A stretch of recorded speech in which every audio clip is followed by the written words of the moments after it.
So we just think we're going to offering all the marvelous things of the world. It's called a mandala. We're just going to think of all the marvelous objects of the senses of the world that make people happy. And we're piling them all up. And we think we're offering to the Buddha as a request for the teachings. But coming through my mouth, unfortunately, so you have to do your best to think it's Buddha's teachings, all right? Do your best. So go on, someone lead it nicely. Good, that's perfect. Keep it really simple and nice. See what? Oh, you got the whole business. Oh, okay. Okay, there's more then. That thing looking like 9 pins is in fact the universe. You would never know. And then you got they're going to offer representations of enlightened body, speech, and mind. So the body is the statue, the speech is the text, and the soup is the mind. And all this is just, it's universal education, psychology. Don't think it's religion. It's not. Okay, good. Go on, let's go. This ground, anointed with perfume, strewn with flowers, adorned with Mount Meru, the 4 continents, the sun and the moon. There it is, 4 continents, sun and the moon, right there. I imagine as the Buddha, land and offer it. She's empty. Oh, no, May all transmigratory beings enjoy this pure land. And then you imagine, delightedly, that Buddha accepts our offerings so happily. Idam, go. Idam, go. Idam, go. Idam, go. That's right. That's it. Thank you. Very good. Okay. Thank you, everybody. Okay. Here we go. So, when I first met Lama Yeshe and Lama Zopa Rinpoche 4 million years ago in Australia, Chenrezig Institute, actually, it was their 3rd course there, 1976, June. And I sort of fell into their lap. I didn't know I was looking for teachers. I knew I wanted a spiritual path. I've been moving through this, first I was a Catholic, totally devoted to God, in love with God. Since a little girl, loved God, loved Our Lady. I didn't care about Jesus. I like God, I love the idea that God was everywhere. I used to think I'd think about God is everywhere. I love the idea. And I'd say, God is in the light switch. And I'd try to work out what that meant.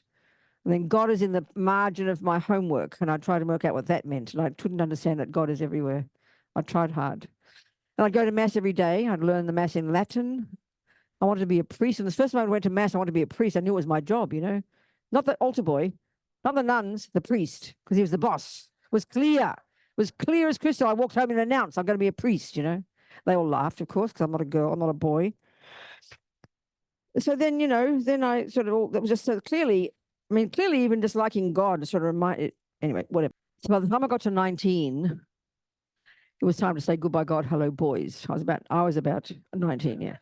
And it was a very clear decision. I never had guilt. That was a waste of time, I thought. It was just a clear decision, to move forward. So then about 10 years, 19 to 29, I'd say, it was intensive.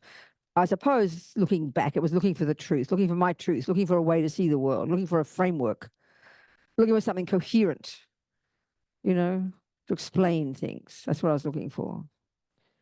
So it went through from hippie to kind of radical lefty, black politics, female politics, and then bumping into Lama Yeshe and Lama Zopa,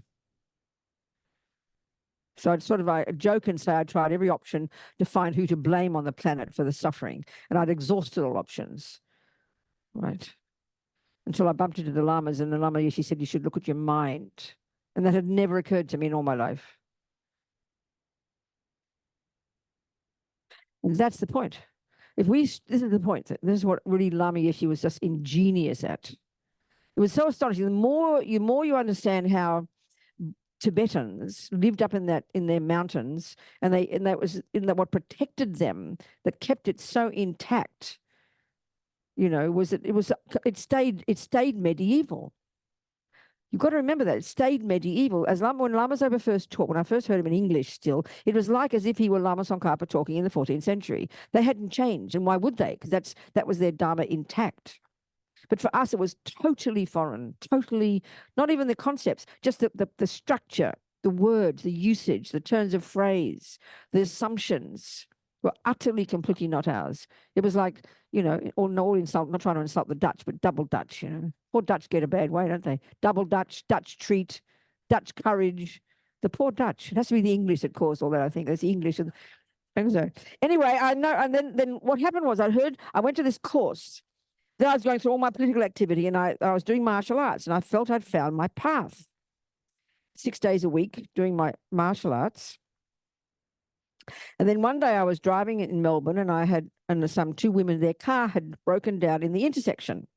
So I stopped to help them with their car, and I was pushing it. And somehow this car came over and ran over my left foot. Just why it was my left foot, I don't know. Nothing else got touched, just my left foot, and I felt it crack. And I fell on the ground. It was the fifth metatarsal. And I freaked out, and this fellow came over, and I thought, I can't do my karate. I was devastated, And I screamed at him, "You ran over my foot." I always remember he said, "I'm so sorry. I didn't mean to," he said. His name was Bill Bright. I'll never forget him. I'm so grateful.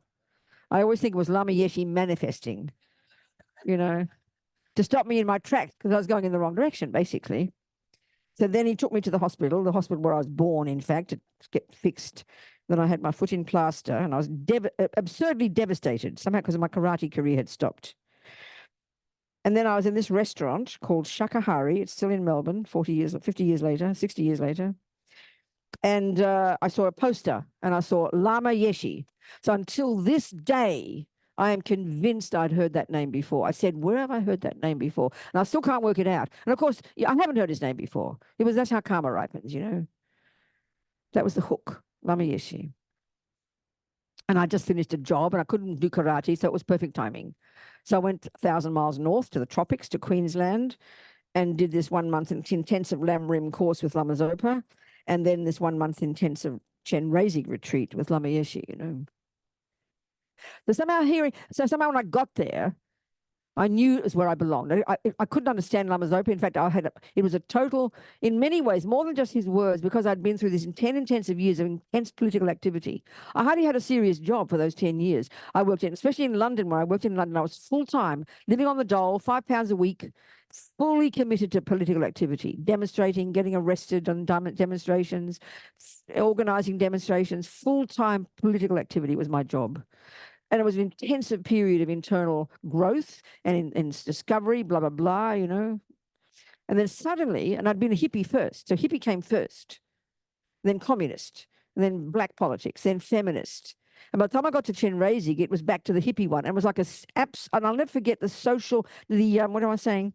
The intense shock, the shock. It was like reverting 10 years. I've been through this intense period, and coming from being a hippie to this radical feminist. In fact, not as a radical feminist, not as a feminist.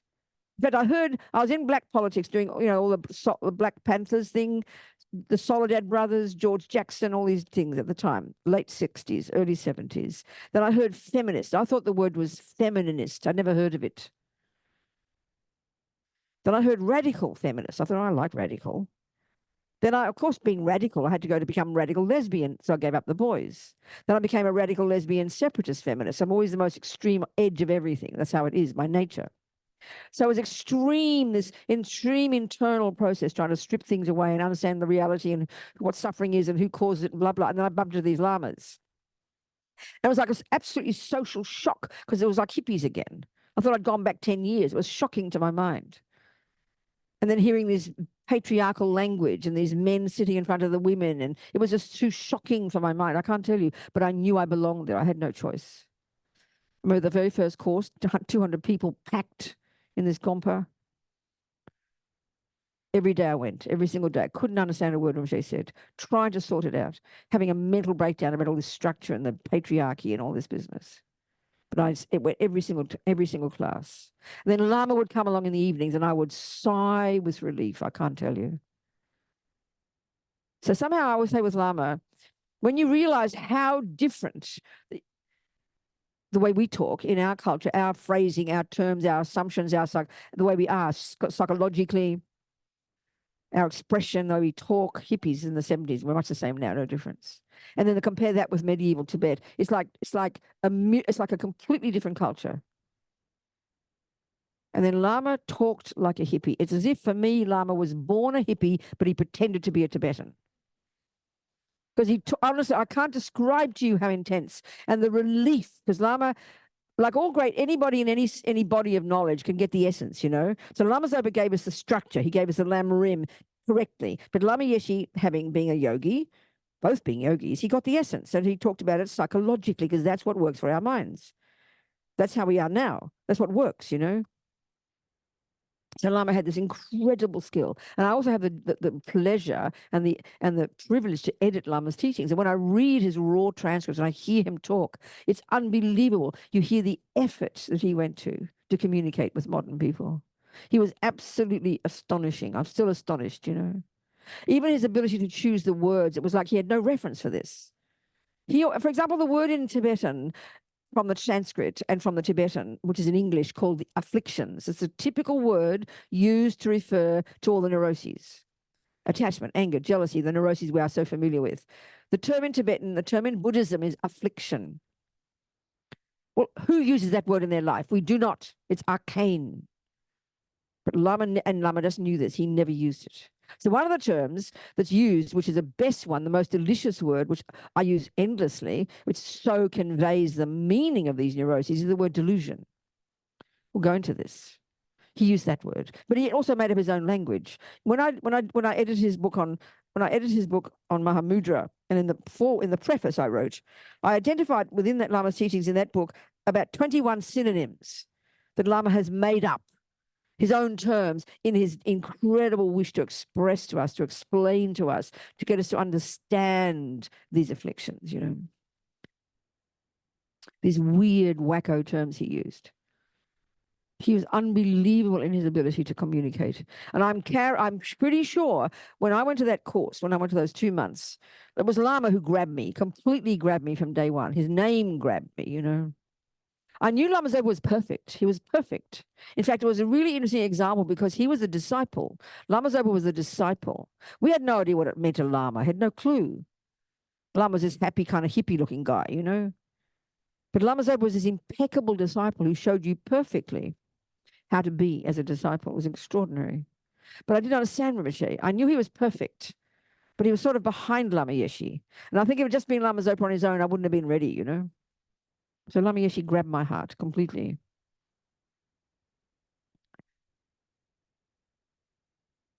And he talked about the mind. He hardly mentioned the word karma. He never said the word hell. Lama Zopa would give 1 month teachings on every hell in detail. Lama Yeshe never used the word. He just kind of cracked jokes, you know. So Lama just got the essence. He was able to express the essence, which of course is what grabs you. That was the first time in my life I'd even thought about seeing the mind, you know. I hadn't thought about that ever. I looked at the outside world because why? Of course we do. We're sensory beings. We wake up in the morning until we go to sleep at night. What are we communicating? What are we seeing, hearing, tasting, touching, and smelling through our sensory consciousness, which is our most vivid, is the outside world, the 5 objects of the senses. And that's where we think the world is. That's where happiness is. That's where suffering is. That's where we look all day, smell, taste, and touch, and try to get or avoid. That's life. And so the Buddhists have this, you know, Lama wouldn't express it, but the Buddha's unbelievable view of the human mind. So if this is not universal, then I don't know what is, you know. There is nothing more universal than that. And that's the thing that really struck me when I had that 2 months, knowing I had no choice. Lama had me by the scruff of my neck. I knew I had to work hard to hear the essence here, because if I could prove then that it were innately patriarchal, for example, then why the hell could I stay? I couldn't. It's schizophrenic. I'm a female. You couldn't live, you couldn't do it. But it was clear to me when I really heard the teachings, and especially karma. For me, karma is not religion. It's a psychological presentation of the universe, you know. You just have to hypothesize it, that's all. When I heard that and then that when we strip ourselves away, you strip away beyond the body, beyond the senses, beyond the conceptuality, beyond the shapes and sizes, male, female, dog, human, you've got consciousness, you've got mind. And the Buddha's view is it's not physical. It is not the handiwork of a creator. It's not the handiwork of mummy and daddy. It's not the function of the brain. It's pure, unmanifest, all-knowing, in its nature, all compassionate, all wise cognition. It pervades the universe and it has the potential to be perfect. The Christians say this. This is what I find so fascinating in the world. There are so many views around. Humans are working so hard over these centuries trying to find the meaning of life. We should not be rude to any of them. We're so arrogant. I mean, look at the Australian Aboriginals for 40,000 years sitting quietly in that part of the world until the Poms came along, the white English people came along with their view of the world. It's so complex, I can't even understand it. Everywhere you turn on the planet, you've got humans coming up with ways of interpreting the world. How incredible. And it seems to be so many similarities, you know. That's why when I was little, the concept of God was so clear to me. It's the same as the Buddhist one, the all-knowing, all-compassionate, all-wise energy pervading the universe. The massive difference is the Christians say there's only one of those, and it's male, and he creates everything else. And the Buddhist one says we've all got the potential to become it. But the same principle. It's incredible, you know. So it's consciousness, cognition, consciousness, mind, cognition, the capacity for cognition. This is what Buddha's expertise is. And the Lama Yeshe from day one would talk like this. Simple, you know, keep it simple to the essence. So when I came away from those courses, I was clear that, you know, when you realize that you're not male or female or black or white or pink or dog or human, they're just karmic manifestations that we create. And we're going to talk about this. And in the end, what we come down to, the one thing we all share is our capacity for cognition. Mind, and mind in its nature is none of those things. So we are mind finally, and that's not male, female, dog, human, or anything else, you know. And so when I understood this, it was comfortable. So I have to make what I want of my mind. And the biggest one for me in Buddhism was that it doesn't come from anyone else. This is the wackiest idea for the Buddha, that your consciousness, your thoughts and feelings and emotions and unconscious and subconscious and intentions and psychopathy and goodness can come from someone else. It's the weirdest idea for the Buddha, completely dualistic. Consciousness is one's own. And whatever we put in it is whatever we've put in it in the past is what's there now, and whatever we put in now is what we produce in the future. This is why the view of karma and the view of the mind are completely linked. They're separate texts, separate bodies of knowledge, but they completely integrated, you know. And it brings ownership. If you're made by someone else, it's their fault. By definition, it's their fault. And the Italians know this. They blame God. They have the rudest words for God. God is a pig. Lama Yeshe, when he heard this in the Italian hospital, when he visited his friend in the hospital when he was at Institute Lama Tsongkhapa in Italy at his center, he was shocked at the way these men would be abusing God, you know. Then I met an Argentinian, he said, we're even worse than the Italians. We would never blame God. When we were Catholics at home, we'd think God would come through the ceiling, you know. So, yeah, so you can't blame anybody. And this is the Buddhist view that's so amazing. It brings accountability. And that's what Lama Yeshe from day one, in his soft, gentle, kind way, tried to get us pathetic hippies to see, you know. He'd say ego is self-pity me. The self-pity me, he said. And it's true, you know. So for me, from day one, hearing Lama talk and helping me begin to see my mind for the first time, and no, that's the job of being a Buddhist. That's the job of being a Buddhist, actually. When you hear the word Buddha, this blows my mind. They just mention it in passing kind of casually, but it's kind of mind-blowing. When you hear the etymology of the word Buddha, and the same in Sanskrit as well as in Tibetan, Sangye, I think. Bud implies the eradication, have to hear these words exactly, the eradication from our mind of all neuroses, all delusions, all afflictions. This is what Buddha's found. This is Buddha's finding. This is Buddha's direct experiential finding from his own direct experience, that these neuroses, these afflictions are not at the core of our being. They are not at the core of our mind. They do not exist there intrinsically, therefore can be removed. Well, a bird needs two wings, and that's the wisdom wing. When you've eradicated, and finally realizing emptiness is what does it, when you've eradicated those misconceptions, and that's why it's crucial to understand these delusions are misconceptions, which we're going to talk about. This is the crucial thing to understand in Buddhist psychology. If we don't get this, we don't get Buddha. That all the emotions are based in being conceptual. So the eradication of all those, that's Bud, that's the wisdom wing. When you've achieved your own nirvana, you've achieved that, roughly speaking. Then Da is the development to perfection of all the rest of the stuff in the mind, which is the virtues and wisdom and goodness. So it's almost too simple a concept, you know? It's almost embarrassingly too, we think it can't be that simple, the concept, but it is. The doing of it, not so simple. But the essence of it, the idea of it is simple, that the mind has the neuroses in it and has the virtues in it. And we have to get rid of the delusions and know the virtues. You see it all the time in the teachings. We have to learn to know what to get rid of and what to develop, what to remove and what to grow. So you have to pull out the weeds and grow the flowers. That's the job of being a Buddhist. And where do you do that job? Not your nose, not your toenails, your mind. The mind does the work. On the mind. That's the job of being a Buddhist. It's incredibly simple. So if we don't know our own mind, if we can't own our own arrogance, our own pride, our own jealousy, our own depression, our own love, our own compassion, if we can't see them every second, every day, we are not being a Buddhist. This is not being a Buddhist. Having vows is not being a Buddhist. Having a bald head is not being a Buddhist. Doing purification and mandalas and prostrations is not being a Buddhist. They are techniques that you use to help you become a Buddha. The job is to become a Buddha. The job is to work on the mind. The rest are sort of like they're like, you know, like I always think about if you go to Roger Federer or somebody to tell you, you ask him how to help teach you play tennis. And he looks at you and he says, go away for 5 years, Robina, lose 45 pounds, get fit, practice jogging, eat well. And you say, no, you didn't hear me, Roger. Show me how to play tennis. And he repeats his answer. Because you are not ready to even pick up the tennis racket yet. So we are not even ready in a way to begin working on our mind. So we need prostrations and this one and mantras and vows. They are the things that prime our mind ready to actually do the job of Islam. And yes, she puts it being our own therapist. That's the actual job. And if we don't do this one, I don't care how many vows you keep. I don't quite mean that because they support you. Eventually you'll be ready.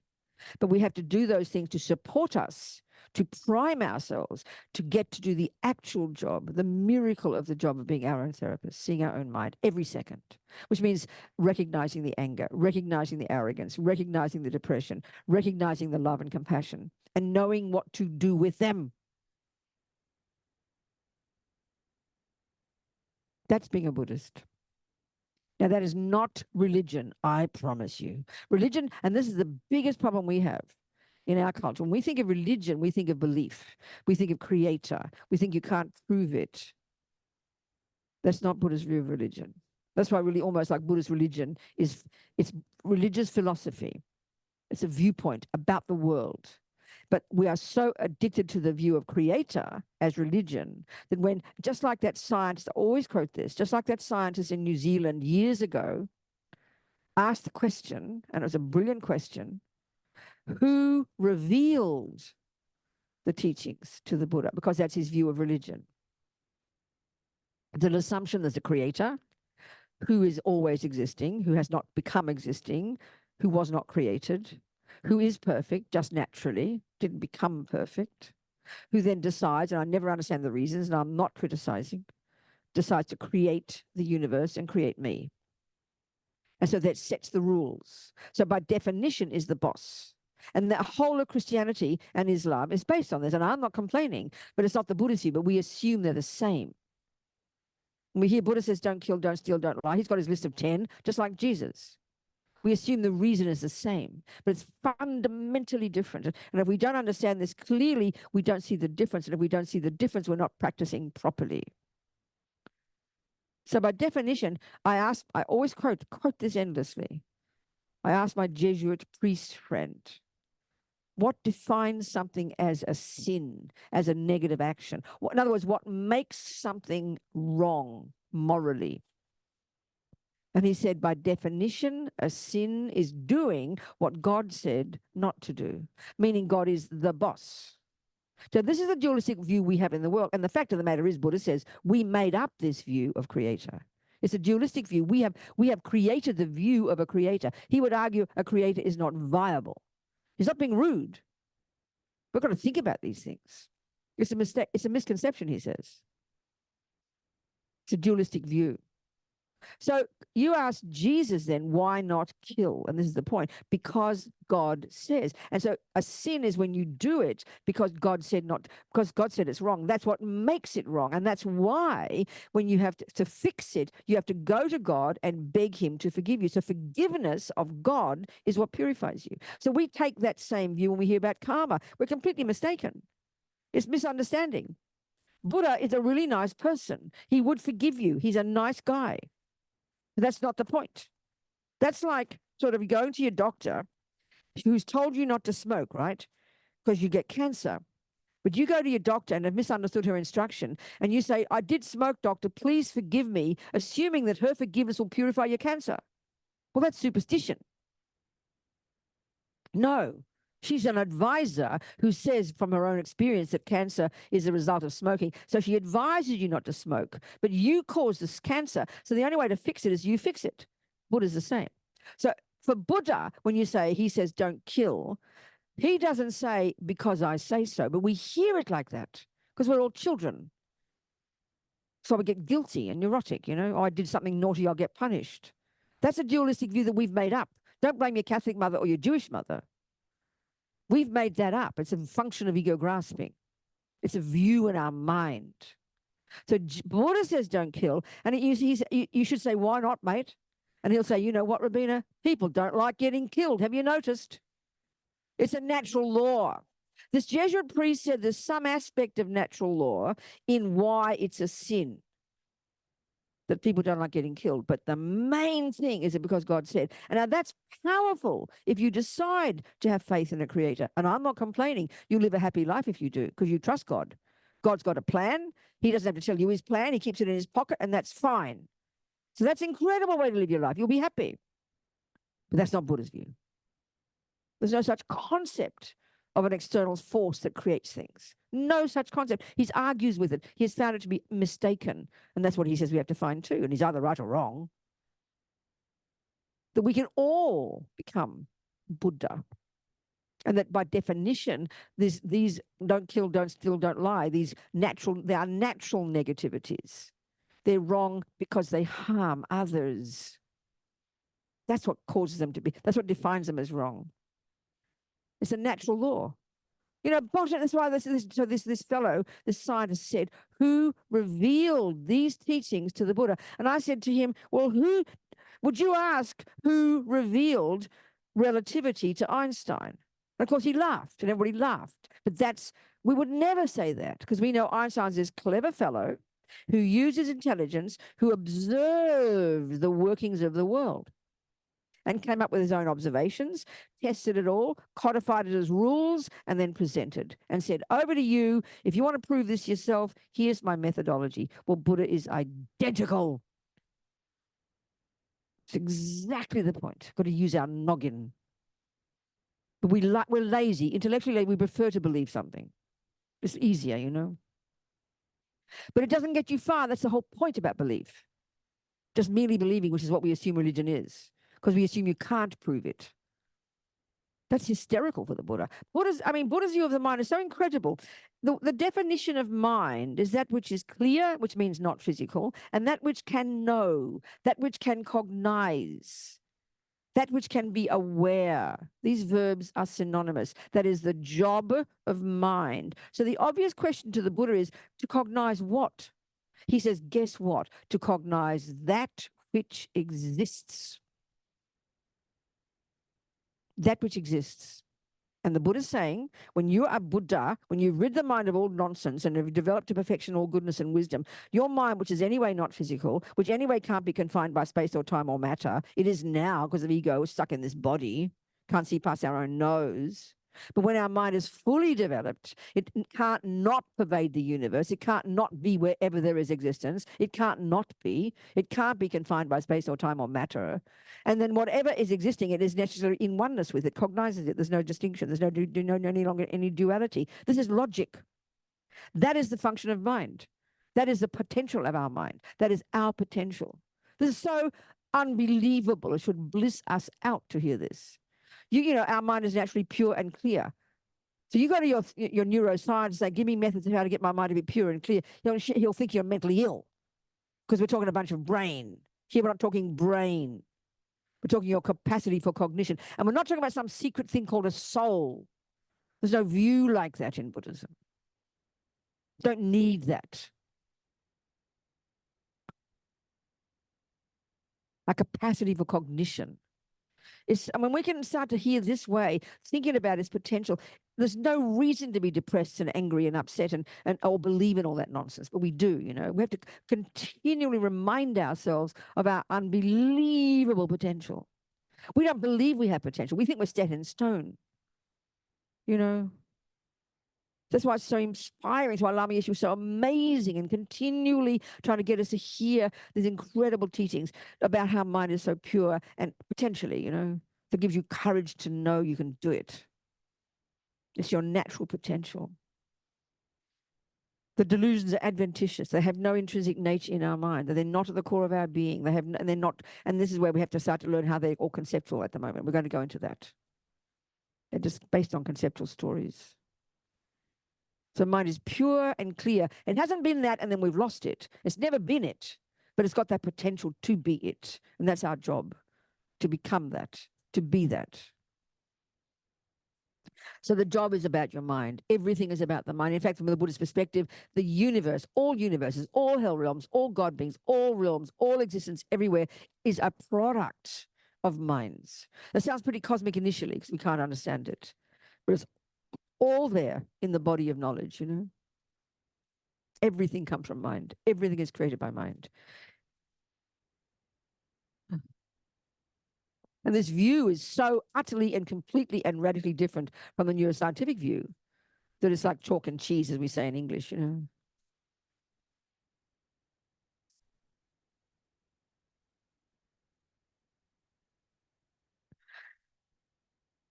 But it takes a while to hear the mind because we're so overwhelmed by our sensory consciousness. I mean, we're so overwhelmed by the sensory objects. So just look at some of the ways the mind works, different ways of talking about the mind. So one way, when you learn the epistemological model of the mind, when you study Lorig, this brilliant text that's been around for thousands of years, coming from the Buddha, detailed descriptions of how the mind functions. There's the epistemological model, the way the mind works. It's unbelievably fascinating. Modern scientists will be so blissed out to study it, but they just have to first posit that we're not discussing the brain. We're discussing the non-physical, subjective, cognitive process itself. And where does all this knowledge come from? It's about the revealing, as this fellow said, who revealed the teaching to the Buddha. You learn it yourself. You can discover yourself. But the trouble is, in modern psychology, it's the lowest on the totem pole. We give no credibility to psychology. We think it's just subjective and weak, and it's not very stable.